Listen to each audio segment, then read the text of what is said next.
I am doctor Sonu Kumar Gupta, dental surgeon and implantologist. हमारे पास patient Manoj Kumar Kesarwani जी आए थे। उनकी दांत जो हैं पूरी तरह से पायरिया होने की वजह से ख़राब हो चुके थे। मुंह में बहुत कम दांत थे और जो बचे हुए दांत थे वो भी हिल रहे थे और इनको अपने नेचुरल टूथ के रिप्लेसमेंट की ज़रूरत थी। उन्होंने कह रहा था हमसे कि डॉक्टर साहब कुछ ऐसा इलाज करिए कि जैसे हमारे नेचुरल टूथ थे, भगवान ने जैसे दिए थे, कुछ उसी से मिलता जुलता मुझे कुछ फिक्स प्रोसेसेस दीजिए।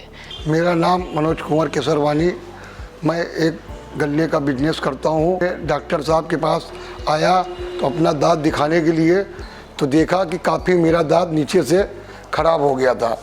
तो इन्होंने कहा कि पहले फिर एक एक्सरा कराइए।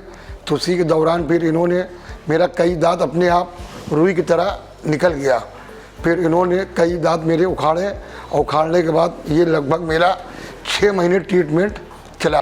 उनकी हड्डियों की कंडीशन को देखा तो इसलिए हम लोगों ने इम्प्लांट प्रोसेसेस की तरफ बढ़ने का सोचा।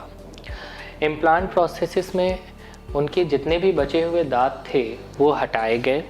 उनके जबड़ों में एक टाइटेनियम का स्क्रू टाइप, जिसको इम्प्लांट बोलते हैं, कृत्रिम दंत प्रत्यारोपण के नाम से इसको जाना जाता है, वो इनके जबड़ों में डाले गए।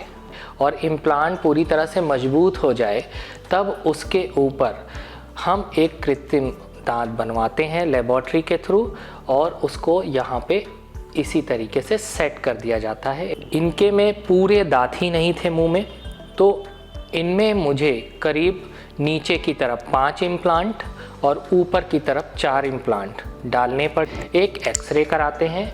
इम्प्लांट के अंदर की पोजीशन को देखते हैं कि अब वो अच्छे से बोन के साथ जुड़ गई है कि नहीं। जो स्क्रू था वो खोल के नाप ली जाती है। नाप लेके अपनी लैब में हम भेज दांत बन के आता है। फिर उसको एक ट्रायल करते हैं।